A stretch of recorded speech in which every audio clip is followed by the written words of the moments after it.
so glad you got to church. If you hadn't come, it would be boring. And because you're here, God can help you. So I think whatever gets people in church on a Sunday is a good thing, because God wants to help people. He didn't create you to be a bad example. He would bless you. He would shine his face upon you if you just be open to that. And so today I'm going to share with you on marriage when you want it to last, and I'm just so glad you're here. I think anything that gets you here on a Sunday is a good thing. I heard this story about a little Catholic nun. She used to work for a Catholic healthcare agency, and she'd wake up every morning, put on her habit, and then she'd drive around and help sick people in their homes. One day she was out doing her rounds, and her station wagon ran out of petrol about a half a block from a petrol station, and she walked down, asked if she could borrow a can for petrol, and the man said, "Look, I'm sorry, but someone else has got that can." And not wanting to waste hours, she went back to her car, looked around for the biggest receptacle she could find. It turned out to be a bedpan. So she took the bedpan back to the petrol station, filled the bedpan with petrol, and now here's a nun walking down the side of the road with a bedpan, and a truck pulled up on the side of the road. A couple of workmen watching. Nun, bedpan, walking down the side of the road. And they watch her as she stops and pours the contents into the tank of her car. One workman turns to the other. He said, "I am not a religious man, but if that car starts, I'm going to church on Sunday." If that's what got you here this morning, lovely to have you. Thank you for coming. But anything that gets you here for a morning like this is worthwhile. I want to talk to you about marriage when you want it to last. Marriage is a war zone. For people who are in it, people who want to get in it, people who are in it and want to get out of it, marriage is a war zone. And the reason that it's a war zone is that it goes to the core of God's creative purposes. And anything that goes to the core of God's creative purposes will be contested. And as a result, people have all kinds of questions and challenges with marriage. I was doing a wedding one time, and in doing the wedding, I like to mention some facts, some statistics about how wonderful marriage is. I said married men live longer. In fact, happily married men live 9 years longer than their unmarried counterparts. And a guy from the back called out, "No, Pastor, it just feels longer." And which was a terrible thing for him to say. Marriage was a war zone in Jesus' day. And it was as a result of that some of the religious leaders who should have known better, whose own marriages should have been an example to others of the fact that it's not intended to be an endurance contest, but it's intended to be a delight. Pharisees came to Jesus to ask him if it was okay to divorce your wife for any cause. And Jesus gave us an insight into the way he viewed marriage when he said these words, "Have you not read that he that made them from the beginning made them male and female, and said, for this cause a man shall leave his father and his mother and cling to his wife, and the two shall become one flesh. So they are no longer two, but one flesh. What therefore God has joined together, let no man put asunder." Jesus thinks that marriage is a God idea. It is not the end product of social evolution. It's not some brilliant insight in social management that people invented to handle a difficulty in society. There has never been a human society in which marriage was not foundational, because marriage is a God idea, it's a God kind of joining, and it has a God-designed purpose. The unfolding of God's purposes in your life are wrapped up in who you marry. And as a result, I find myself spending more time visiting and sharing on this issue than almost any other. And there are a number of reasons for that. Firstly, because I am grateful. I am the recipient of having grown up in a home where my father loved my mother. If there was any crisis in our home, it was almost always self-induced. I did not wake up in the middle of the night with my young heart trembling with fear because Mum and Dad were raging at each other in the kitchen and I wondered if our family was going to fall apart. All I ever received at the hand of my parents was a profound sense of how much a man and a woman can enjoy and love one another, and a profound sense of security. I live with security in my life because it was the foundation that was laid in my heart by the way my father and my mother loved one another. The second reason that I'm profoundly grateful is that this year I celebrate, I nearly said separate, I celebrate 47 years of marriage to my chosen Helen. And I just am profoundly grateful. That clap is for you, sweetheart. They're clapping you. They say any woman who can do that with that man deserves at least a clap. Let me show you a picture of the day of our wedding. That's us. I was a child. You're a cradle snatcher, girl. We were children. We were kids when we got married. Met each other in high school. Got married before we'd even finished our university education. And when I married Helen, I didn't fully appreciate how profoundly my future was wrapped up in who she was. I wasn't thinking in those terms. Although God had called me into ministry by that time, I did not understand how profoundly significant who I married was going to be in my life. I thought my marriage was about my personal self-fulfillment. I'd found a beautiful girl. Of course I'm willing to marry her. Why? Well, because I want to be happy. It was about way more than my happiness or her happiness. Now, thank God we've had lots of happiness in the last 47 years, but God had a bigger dream than our personal happiness. He saw our destinies. He saw generations. He saw eternal destinies wrapped up in who we were. And I didn't fully appreciate, for example, how much my wife's intelligence would be involved in the unfolding of the rest of my life. Here she is receiving one of her master's degrees. She has a master's in adult education, a master's in counselling, and she's working on a master's in sexual health. And I did not fully appreciate that out of this union, God had something that he intended to acquire. Well, one thing he acquired was all these kids. Put them up. There we go. I put all these kids and these grandkids. We have had 4 children have come into the world because of our love. We now have 10 grandchildren, and number 11 is on the way. And that little cluster of humanity is just one of the things that God got out of our relationship. But I didn't understand that he also had a church in mind. I had no idea that there would come a day. I would not be standing here talking to you today if I had married a woman with less faith and less courage. I have been profoundly the recipient of her character, of her faith, and of her courage, and her intelligence.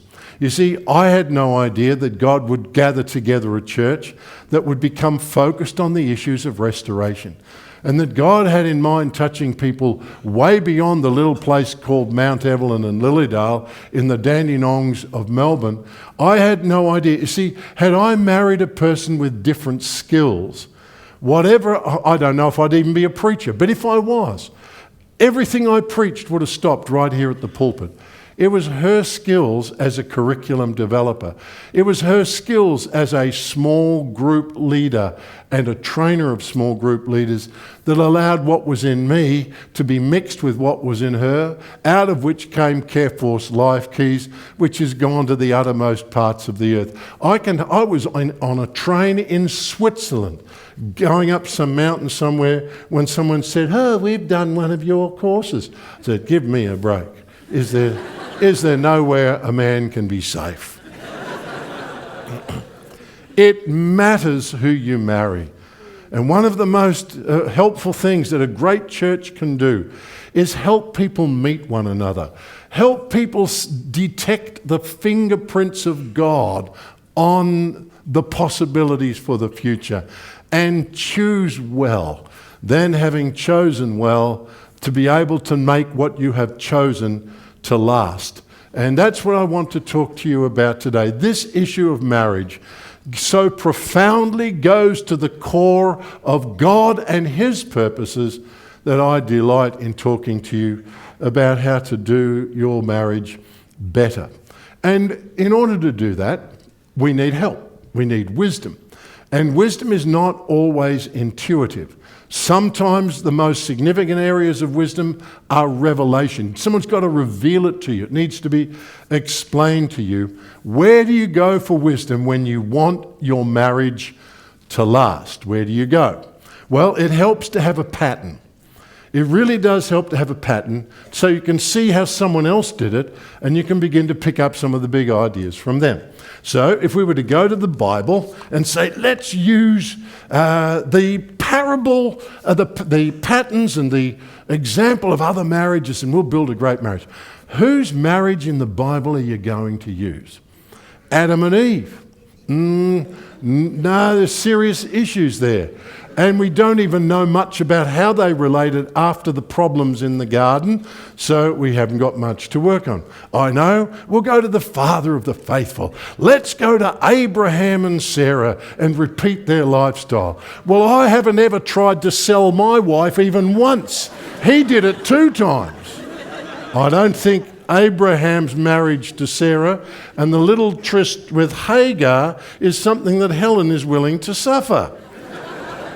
Well, how about we talk about Jacob and his nightmare with 4 wives, or David and his 6, or Solomon and his 1,000. Where shall we go?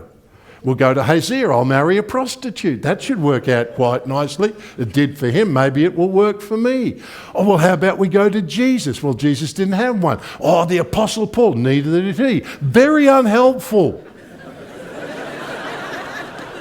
If I was here to talk on leadership, you could find them everywhere in the Bible. Moses the leader, Nehemiah the leader, Jesus the leader. Come to marriage, nothing. Not a single one that you could use as a hopeful paradigm for a great lasting relationship.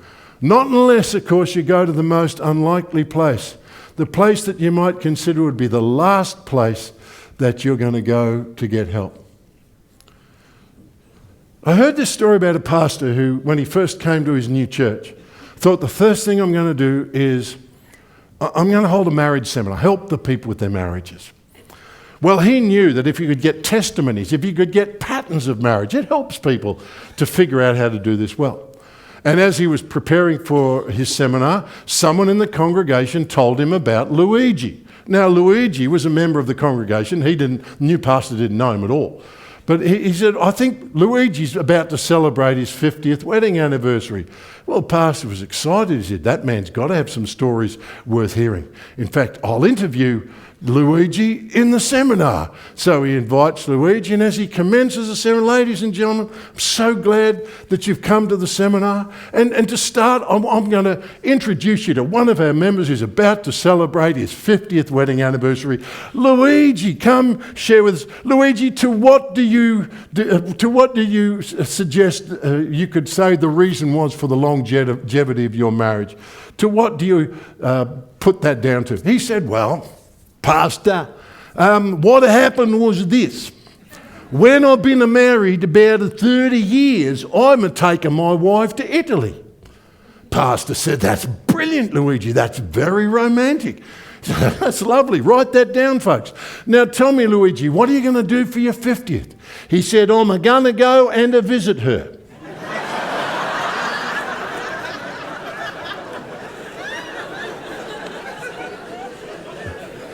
That's not what we were looking for.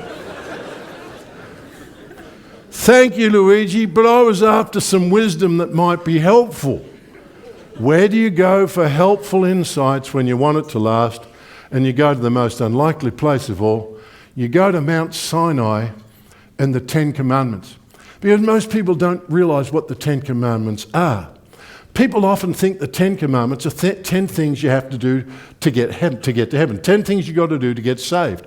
But that can't be true.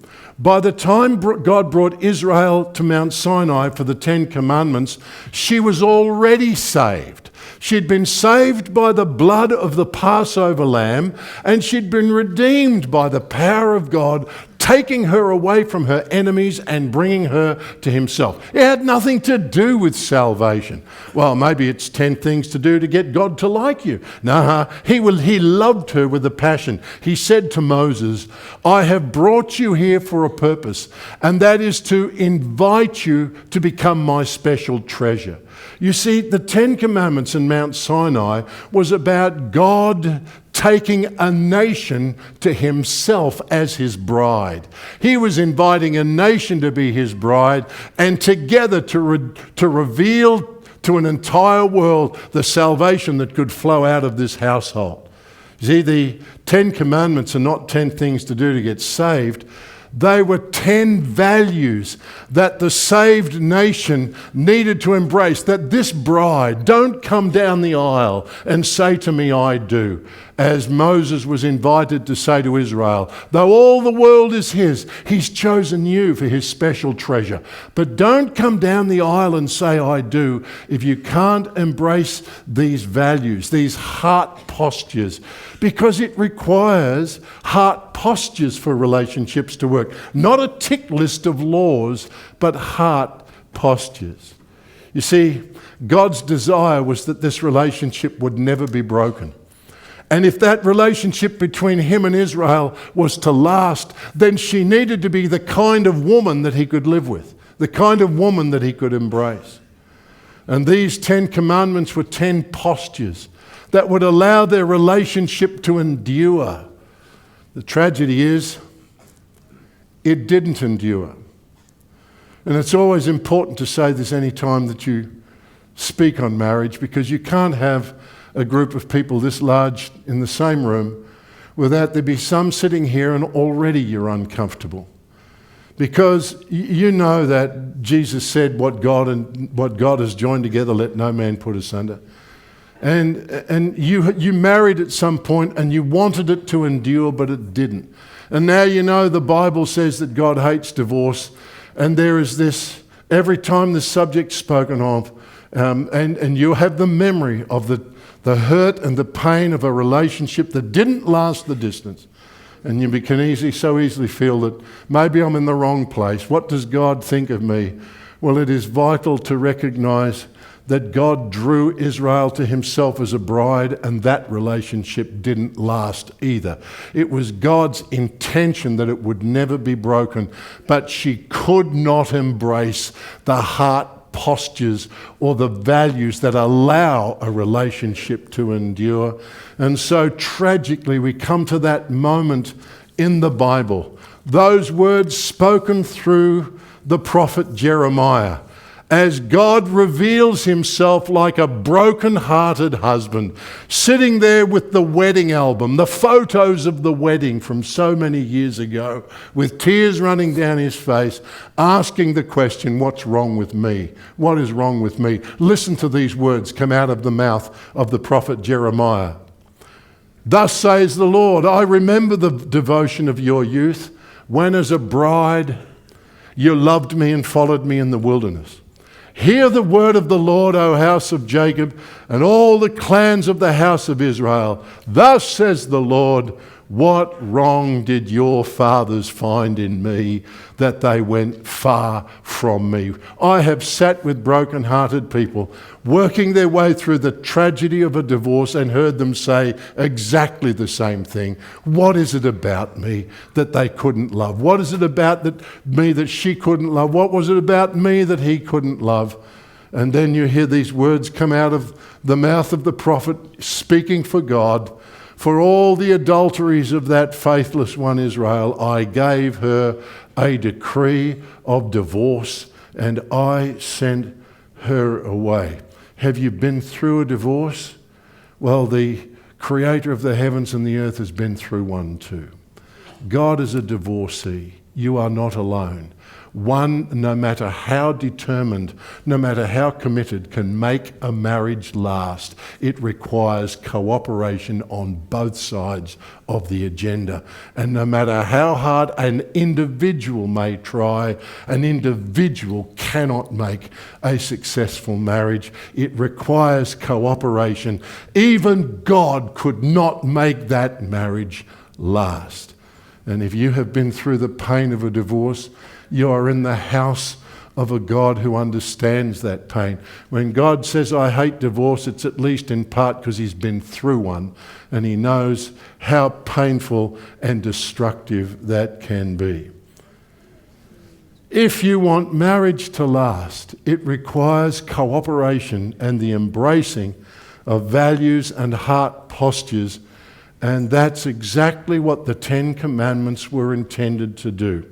They were intended to place before Israel the 10 building blocks, the 10 major areas of relationship, which it requires a heart response if a relationship is to last. We're not trying to put people back under the law. Christ has redeemed us from the curse of the law, but there is wisdom in the law. If you'll allow the spirit of the law to give you wisdom for life and relationships, you'll find life in the spirit of the law, which can give you wisdom for how to make your relationships. And by the way, it doesn't really matter what kind of relationships. I'm talking this morning about marriage, but these same principles are essential in the building of a great church that has longevity. You cannot build a great church with people who just flow in and flow out the door. There's got to be a coagulating, a coming together, a capacity for people to build deep and intimate relationships in the midst of situations where not everybody sees the same thing, desires the same thing, and yet have learned how to make a covenant relationship to last. It's true in business. You can't build a great business if those with whom you are seeking to build the business simply come and go every 6 months. You have got to form relationships that allow a culture to be formed, and through a culture a great business can emerge. You cannot build a great government or a great nation with people that just simply flow in and out and come and go and have no understanding of the core values that are essential if great relationships are to have permanence. And so the Ten Commandments become vital and they become important, which is a good thing because I know them off by heart. Now, I wonder how many people do. We've got a brand new car. If you can say the Ten Commandments by heart, Pastor will give you brand new. In fact, we'll give you his brand new car. It'll be a wonderful thing. Not many people know the commandments, and it's simply because if you're going to know them, they're going to be part of a discipleship experience. Now, the reason I know them is not because I'm smarter than you, but because I was raised a Lutheran. And Lutherans have been discipled for 500 years using Luther's small and large catechism. Now, 500 years ago, Martin Luther believed that every Christian should know at least 3 things by heart. He thought a Christian should know the Lord's Prayer, the Apostles' Creed, and the Ten Commandments by heart. And he formed his discipleship processes around those 3 areas of teaching. Now, as a young Lutheran, your pastor spends 2 years with you when you're 13 or 14 years of age. And at the end of that, you're allowed to become a communicant member. You're allowed to share communion because you understand and you put your hand up for all those things. And as a result, I know stuff because my pastor invested this in me during those years. And they have been life-changing and vital for me. The Ten Commandments, what are they? Most people don't know. Commandment number 1, you shall have no other gods before me. Commandment number 2, you shall not make for yourself any graven images. Commandment number 3, you shall not take the name of the Lord your God in vain. Number 4, remember the Sabbath day to keep it holy. Number 5, you shall honour your father and your mother, that it may be well with you and you may live long in the land that the Lord your God has given you. Number 6, you shall not kill. Number 7, you shall not commit adultery. Number 8, you shall not steal. Number 9, you shall not bear false witness against your neighbour. Number 10, you shall not covet your neighbour's wife, nor his manservant, nor his maidservant, nor his ox, nor his cattle, nor anything that is your neighbour's. And every time I say that commandment, I have this little inward glow, because I don't think that I have ever knowingly coveted an ox in my entire life. Some of the others are a bit shaky, but I reckon I got the ox thing pretty much nailed down. Alan, what on earth has that got to do with marriage? There are the heart postures that make for long-term relationships. Now, we won't get through them all.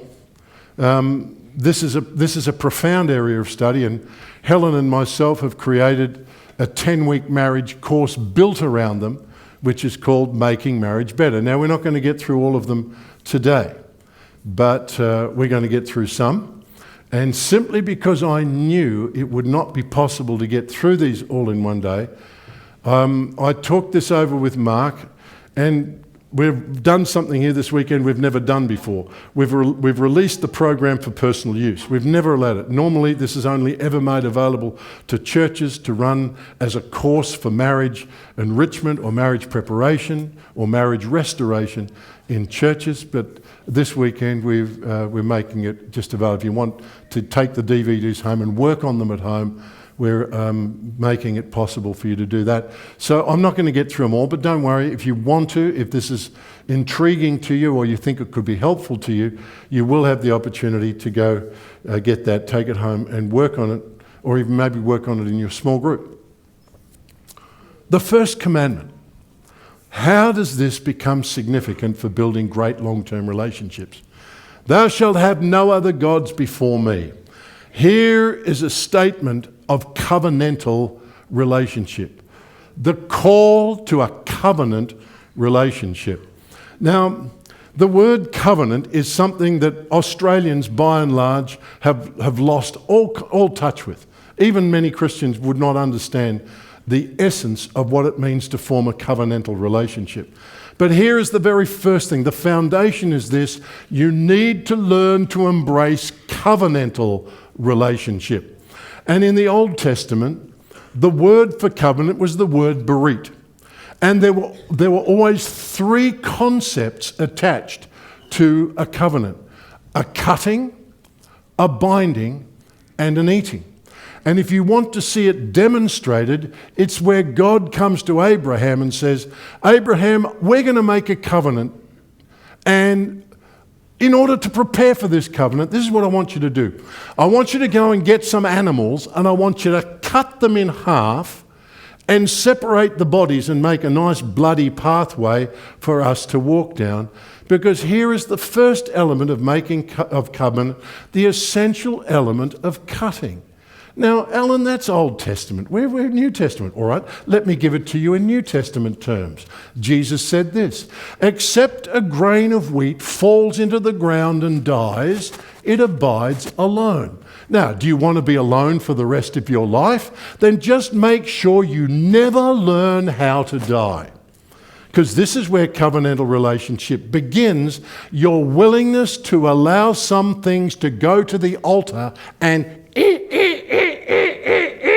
put the thing to death. You need to let it go. Now, I don't know about you, but I've seen a sheep killed. I've seen it a number of times because my mum was a farm girl. Now, if I had to kill a sheep, I'd be eating baked beans for the rest of my life.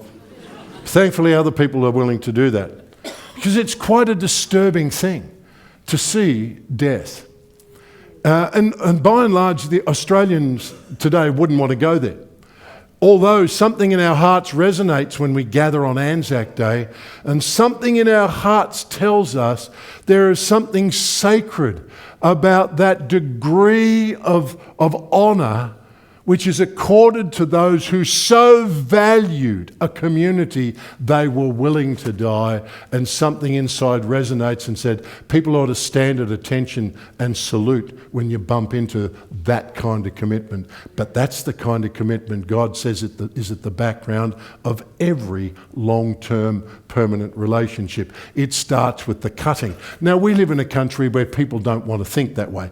We like to rush to the end of the product, the eating end. Let's just move in, have sex, live together and enjoy each other. I mean, we didn't come here to die, we came here to live. And so we'll rush straight to the eating. But you can't build permanent relationships if there is no understanding of the dying. If you are unmarried, if you have not yet committed to someone, never commit yourself to a person who has not demonstrated the ability to die.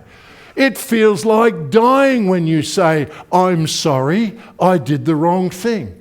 It feels like dying when you don't get your own way and you have to lay that down and allow someone else's will to take the preeminence. If you have never learned to do that, you will be a disruptive influence in every form of relationship at some point when that which is unwilling to die rises up and seeks to kill everything around it.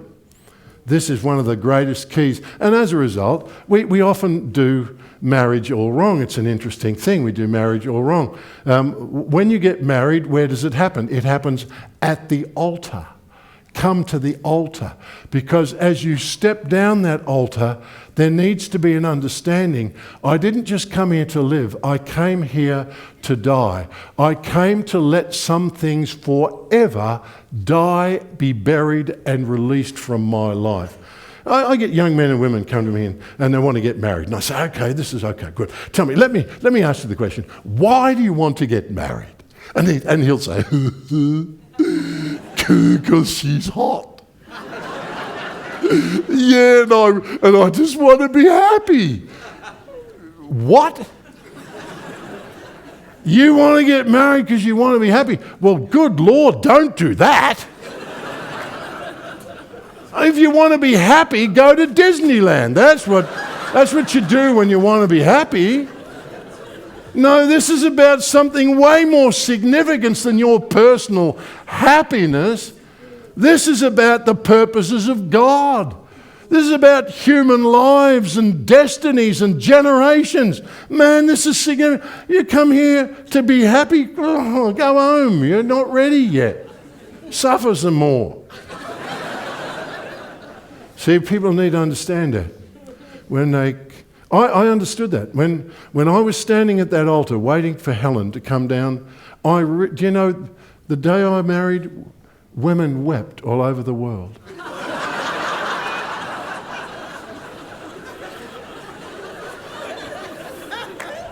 That's the wrong time to laugh, madam. That's not as funny as you think it is. I knew that this was the end of things. I couldn't remember if Helen was beautiful. Just as I was standing there waiting, I couldn't remember. But I did know this. This is where I let everything go. I used to have money.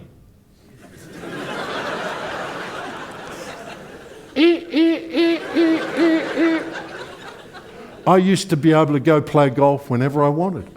I used to get home when I wanted. I used to go when I wanted, where I wanted. I came to put my singleness to death.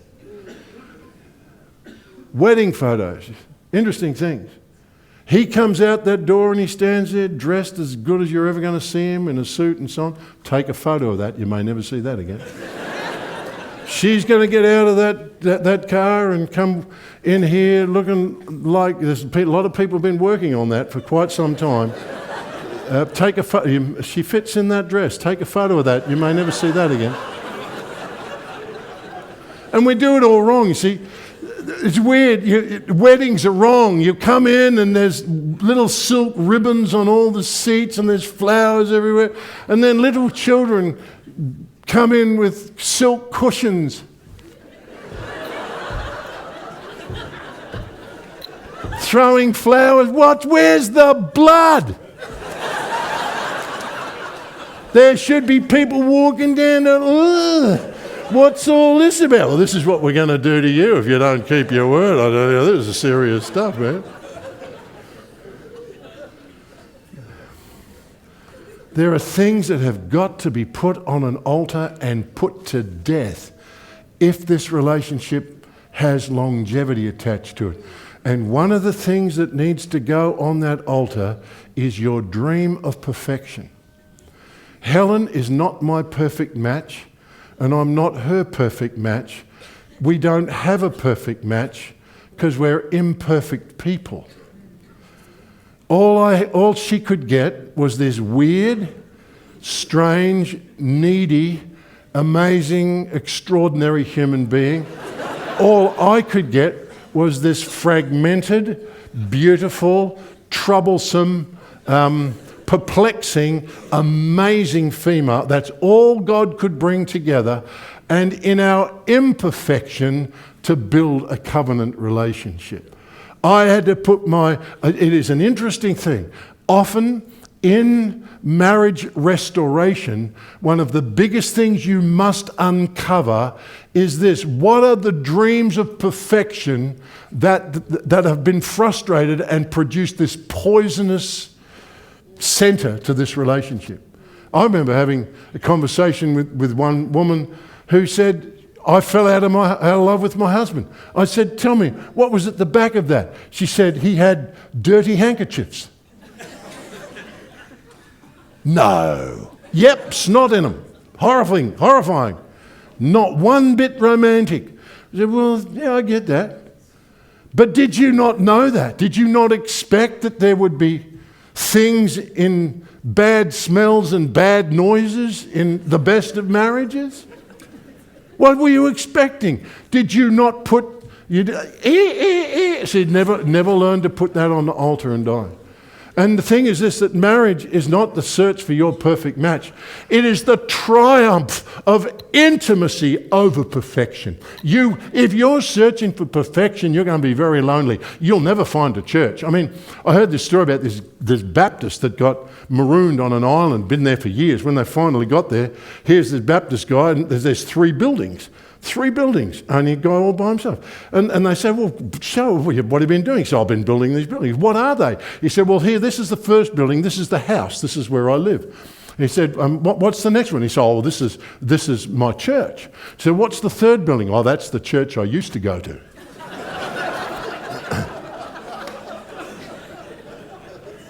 Even on an island, mate.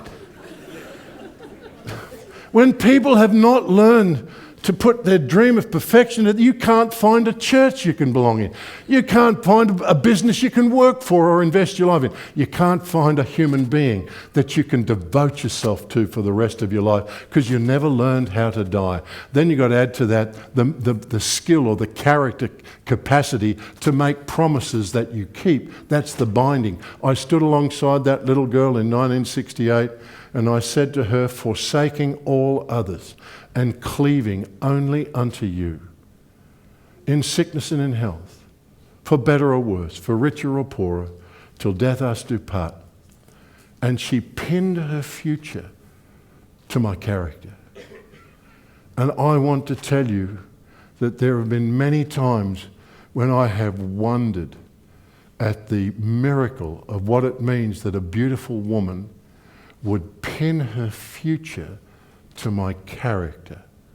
And more than once I've said to God, you help me so that I never break her heart. She's pinned her hopes to my character, and I'm just a man.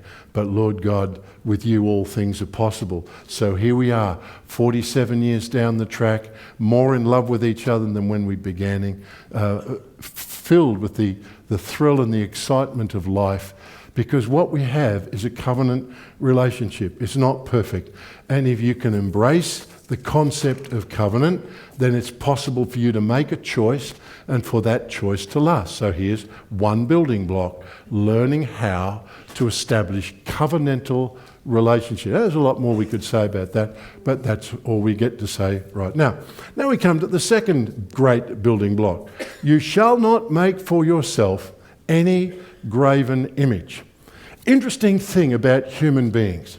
This fascinating capacity of being created for face-to-face relationships, and yet this proclivity, this tendency for us to find face-to-face relationships so either intense or challenging, or finding we don't have the skills to pull that off, and so we withdraw from the face-to-face relationship and invest our relational energies in something else, and then tell that person, all this is really for you. So, in other words, I have found a way to fulfill that thing, to fulfill that with a surrogate. That's what I've done.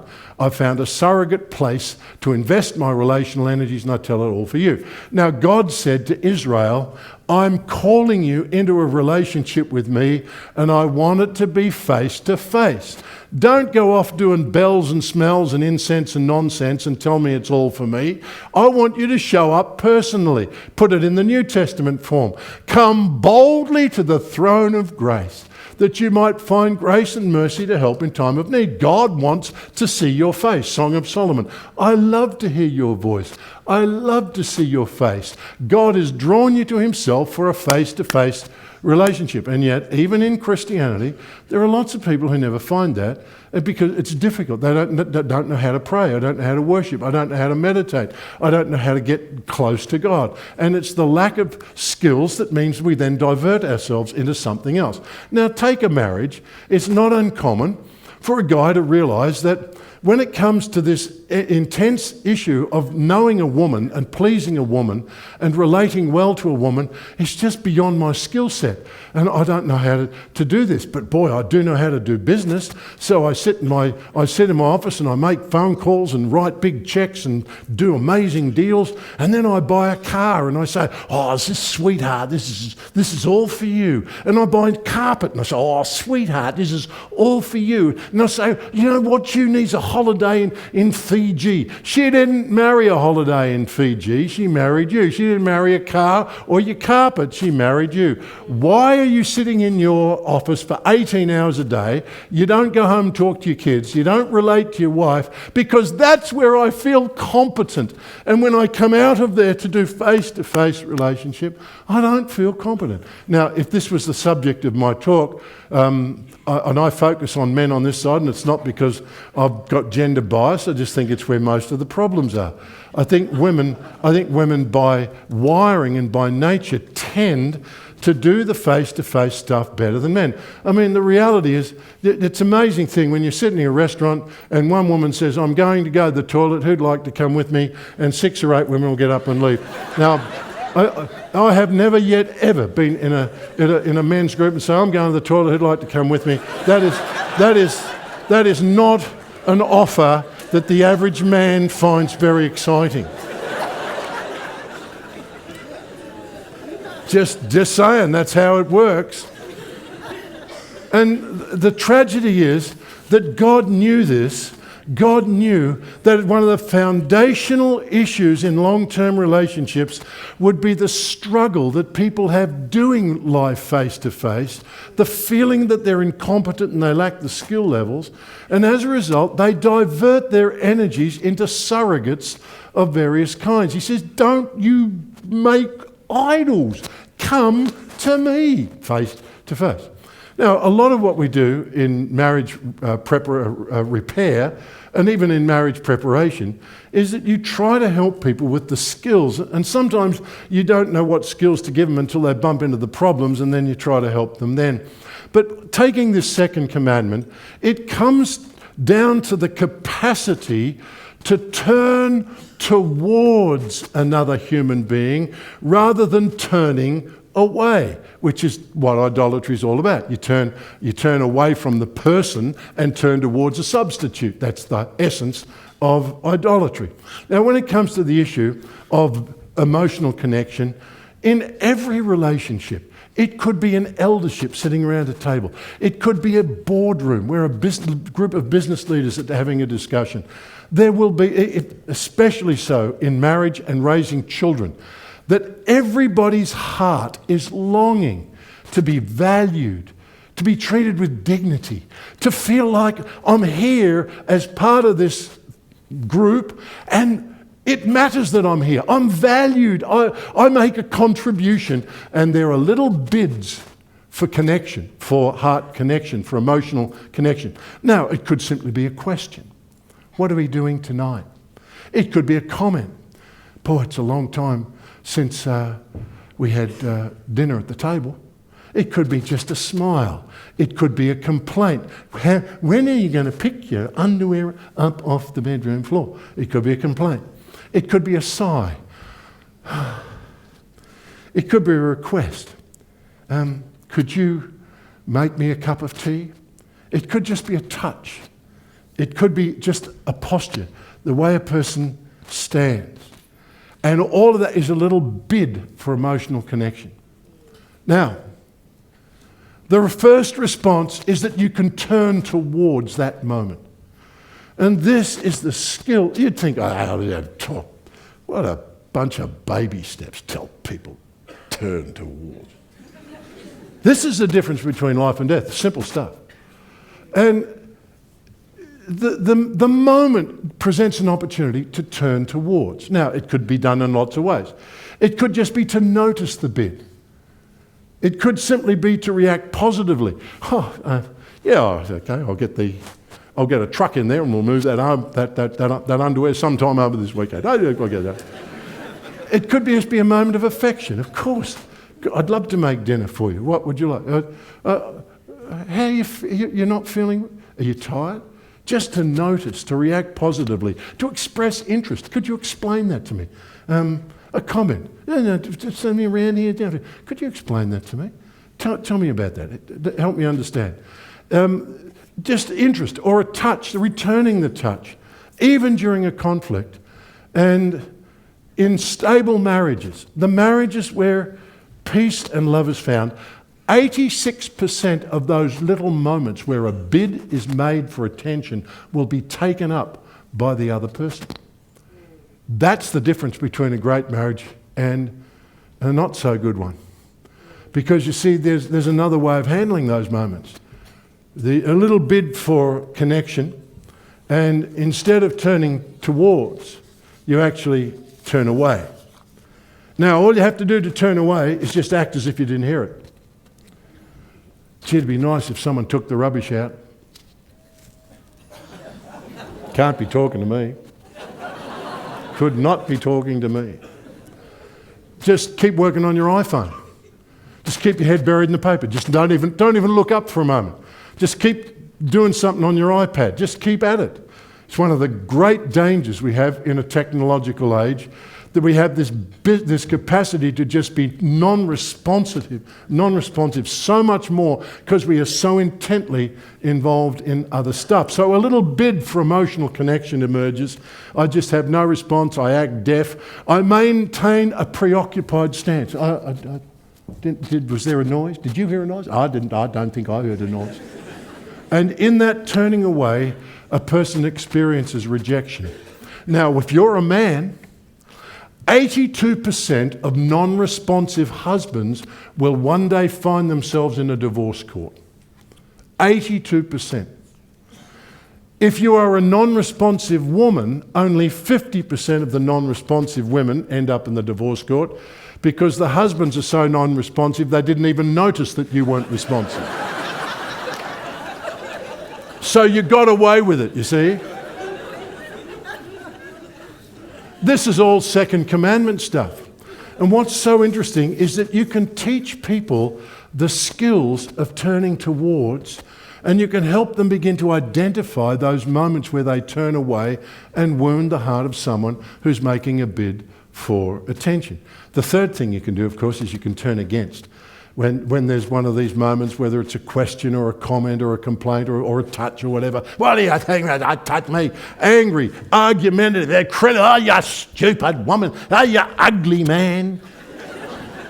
It becomes a sarcastic and a hurtful rebuff. And you need to recognize that this second commandment stuff is so significant that if this was a seminar, we'd spend the rest of the day simply working on our skills of turning towards one another, because this is largely what it takes to be a good parent, to pick up on the bids for connection and turn towards. In a marriage, to pick up on the bids and turn towards. In an eldership meeting or a board meeting or in a government, doesn't matter where, to pick up on the bids, turn towards, and with humour and attention and connection, you show a person that they matter, that I hear you, I see you, I value you, and as you do, you build something precious into their life. But if you don't do that, you now move on to the third commandment. Because here in the third commandment, we encounter this commandment: you shall not take the name of the Lord your God in vain. Because God says if you don't turn towards one another, the next thing that will come out of your mouth will be words that wound and destroy. Because God says you could build your relationship with me with words that honour our relationship, but you can pull it down with words that dishonour. And the same is true in every sphere of relationship. Billy, aged 4, put it this way. He said, when someone loves you, the way they say your name is different. You just know that your name is safe in their mouth. Because when you turn away, the four horsemen of the apocalypse begin to ride into your home. See, it's all about communication. So now we come to the third commandment, and God says your communication will make or break the quality of your relationships. See, a lot of the stuff we do on sexual relationship, most of the time that is really a problem, not with sex, but it's with communication. It's with wounded hearts. It is hard to open yourself physically to sexual intimacy when you feel degraded or wounded or hurt or dishonoured. And it just goes it's so easy to develop a healthy sexual relationship in the lives of people who feel loved and cared for and honoured. That's a simple thing to do. Labour less on the sex side and work more on the communication side. And you find that the atmosphere for sexual intimacy just changes in a home. So when you come to the issue of communication, we run into the stairwell of communication. There is the lowest level of communication, the functional level. You know, how did you sleep last night? Do you want salt on that? Would you like sugar in your coffee? Just functional level. Then comes to what you might call the diary level or the informational level. What are you doing today? Oh, I'm going to play golf. What about you? Oh, I think I'll go shopping. Well, even at that level, you could run into problems with that kind of comment. What are you playing golf for? Because here come the four horsemen of the apocalypse. We have never learned to turn towards one another. So the moment something is said or gets into the communication that conflicts with my will, my way, or my viewpoint, my tendency will to run immediately to criticism. Not a question. Tell me about that. Shopping. I thought we went last year.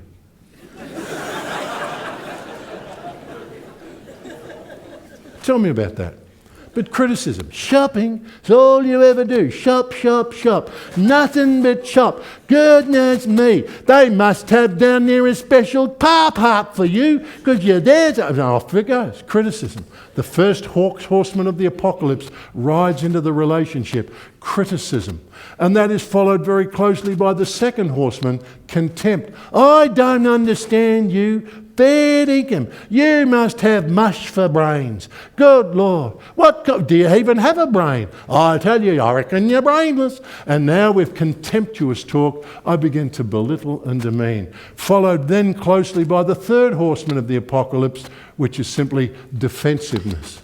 Because when a heart is under attack, instead of opening the heart and having a conversation and learning something and drawing near, turning to one another, now I have to defend myself. I have to take a backward step. And now it's not about intimacy, intimacy, it's about survival. I learn to fight back. I learn to defend myself. And then comes the fourth horseman of the apocalypse. I stonewall. I turn away from you, not just for the moment. I turn away and say, ring the RACV, because I just don't care. I don't want to hear your voice. I don't want to see your face. Get out of my sight. Now we've come to stonewalling, and all because we did not appreciate how to nurture another person's heart when things were being said that seemed to me to be different to the way I think, different to my plans, different to my will. And here in the stairwell of communication, we need to learn to teach people to learn how to ask questions and communicate in a way that keeps people's hearts open. Now, I'll tell you how dangerous these four horsemen are. Gottman, in their work with marriage, will tell you this. 92% of all divorces will have these four horsemen as part of the way they do relationship. Criticism, contempt, defensiveness, and stonewalling. And it's all about the second and the third commandments. And if we could learn how to do the second and the third commandment as a heart response, well, you can build a great church. Nobody spits in each other's, nobody gets wounded because they have a different point of view. You can ask questions. Well, that's different. I haven't seen it though. Could you explain that to me? And we can now have a conversation that doesn't have people demeaning one another and wounding one another. And as a result, we can build a great relationship. Now, I've got to stop. I would have loved to have talked to you about the fourth commandment. You shall remember the Sabbath day to keep it holy. That's just about time. Just time to become a PhD. I once asked this guy, tell me, mate, what's your wife's favourite flower? He said, I think it's self-raising flower. Well, I said, that's the wrong answer. No, believe me, that's the wrong answer.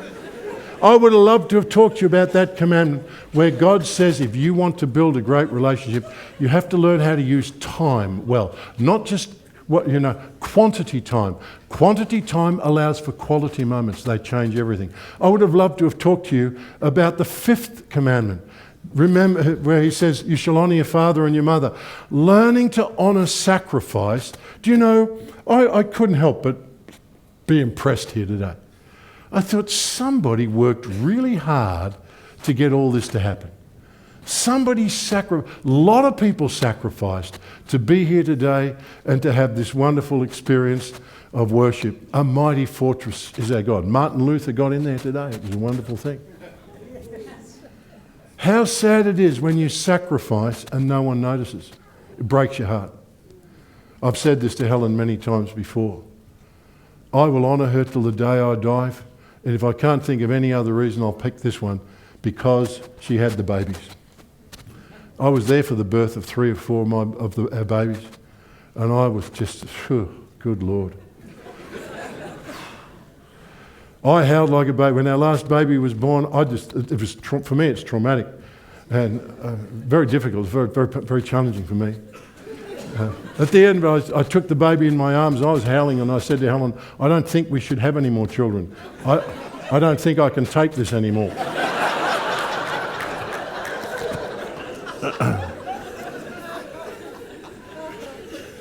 My wife had 4 babies, and as a result of that, I have now 10 grandchildren, and number 11's on the way. And they call them grandchildren because they're better than your own children. I should have had them first. They are God's reward for not killing my kids. She brought my babies into the world. I was there to see that sacrifice. There is no limit to the number of handbags she can have. There is no limit to the number of shoes she can buy. She is not good at managing her clothes budget. And after I've growled, we laugh. But because she can have anything she wants. She did the babies. I tell you, I'll do everything. I'll mow the lawns. I'll make money. I'll do everything. Just don't make me ever have a baby. I don't ever want to. And when you see sacrifice and you learn to honour it for what it is, it builds a permanency in relationship. I'd love to tell you more, but I've run out of time.